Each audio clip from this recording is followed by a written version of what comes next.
이번에는 미디어와 관련된 과학 소식을 살펴보고 언론의 과학 관련 보도 내용을 비평해보는 사이언스 앤 미디어 시간입니다. 네, 스튜디오에 성균관대학교 이경락 박사 나와 계십니다. 안녕하십니까? 네, 안녕하십니까?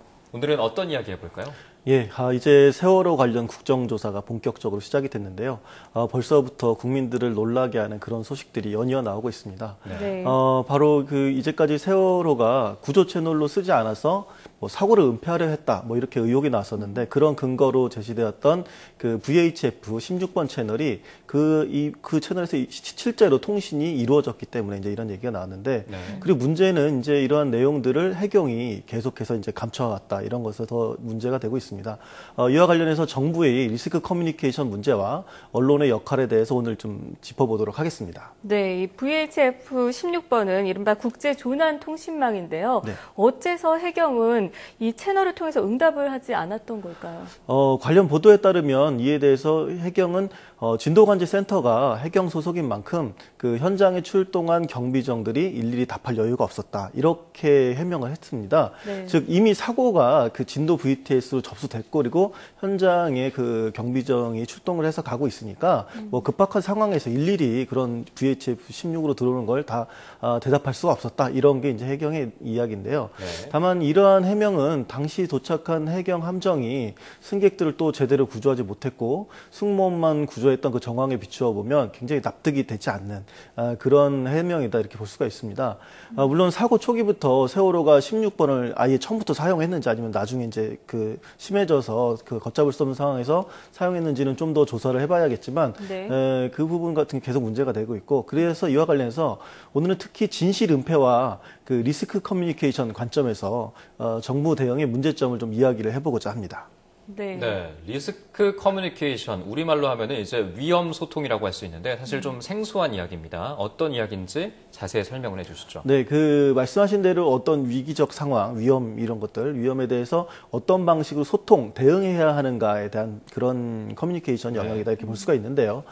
이것이 우리나라에서는 두 가지 측면으로 이해가 되고 있습니다. 하나는 말 그대로 위기 상황에 놓인 정부나 기업이 어떤 방식으로 그 해당 위기를 극복하는가, 이런 위기 관리의 측면이 좀 있고요. 네. 그리고 또 다른 하나는 이른바 위험 가능성 요소들에 대해서 어떻게 커뮤니케이션 할 것인가, 그걸 잘 알릴 것인가 말 것인가 이런 것들, 그런 정책적 측면이라고 볼 수가 있습니다. 네. 네. 본격적으로 리스크 커뮤니케이션이 시작된 것은 뒤에 방금 후자로 제가 말씀드렸던 그런 부분인데 네. 미국에서 유해 화학 물질 배출 목록 제도와 더불어서 1980년대부터 제기가 되었습니다. 그래서 그 구체적으로는 2000년에 OECD가 워크숍을 열고 리스크 커뮤니케이션이 무엇이다 이렇게 얘기를 했는데 그에 따르면 이해 관계자 사이에 건강과 환경의 리스크에 관해서 정도, 의의, 의미, 관리와 제어를 목적으로 한 결정사항 그리고 또 행동계획과 방침 같은 그런 정보의 의견 이런 것들을 전반적으로 교환하는 행위 이런 것들을 그 리스크 커뮤니케이션이다 이렇게 정의를 내렸습니다. 네, 이런 내용은 흔히 말하는 위기 상황에 대한 관리와는 좀 다른 맥락으로 보이는데요. 즉 위험 가능성이 있는 물질에 대해서는 특별한 방식으로 대하라 이게 핵심인가요? 네, 그렇습니다.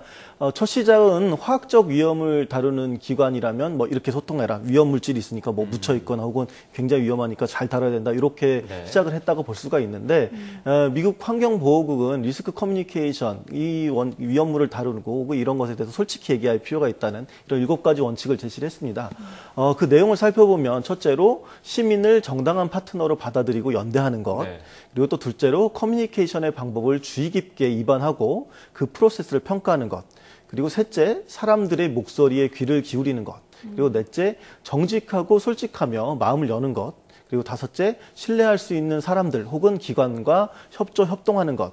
그리고 여섯째, 언론의 요청을 이해하고 따르는 것. 그리고 마지막으로 상대의 기분을 이해하고 명료하게 이야기할 것들입니다. 그러니까 희생자나 혹은 피해자들에 대한 그런 얘기들도 있는 것이죠. 네. 네, 해당 원칙을 좀 들어보니까 이제 단순히 위험 가능성에 대한 경보 수준에 그치는 게 아니라 이제 그 위험에 대한 이야기들을 이제 계속해서 대응 방식까지 연결해 나가는 그런 것까지 생각을 해야 되는 거라고 말씀하시는 거죠. 예, 그렇습니다.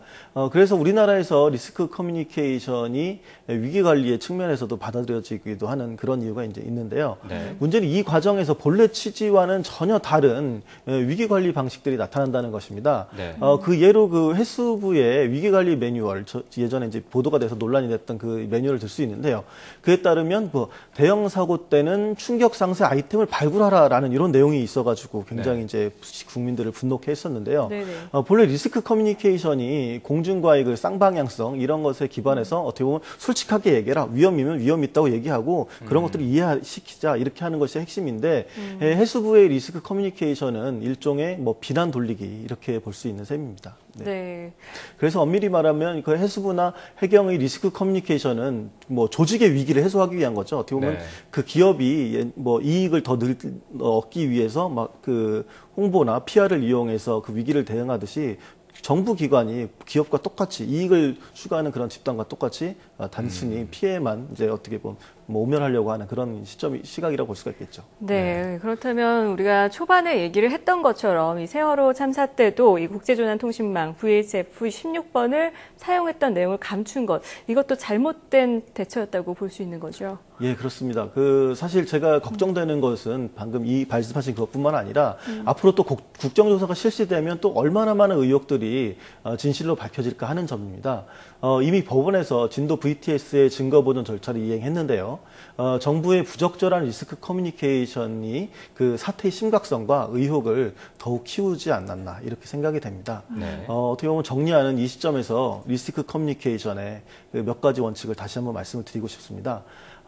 리스크 커뮤니케이션의 그런 원칙은 정직하고 솔직하며 마음을 여는 것, 그리고 언론의 요청을 이해하고 따르는 것, 상대의 기분을 이해하고 명료하게 이해하는 것이라고 합니다. 지금 우리 정부가 생각해봐야 할 그런 문제라고 생각됩니다.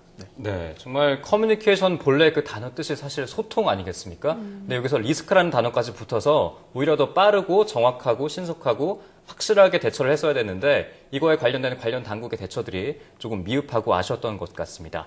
네, 지금까지 성균관대학교 이경락 박사와 함께 리스크 커뮤니케이션에 대해서 알아봤습니다. 오늘 말씀 고맙습니다. 네, 감사합니다.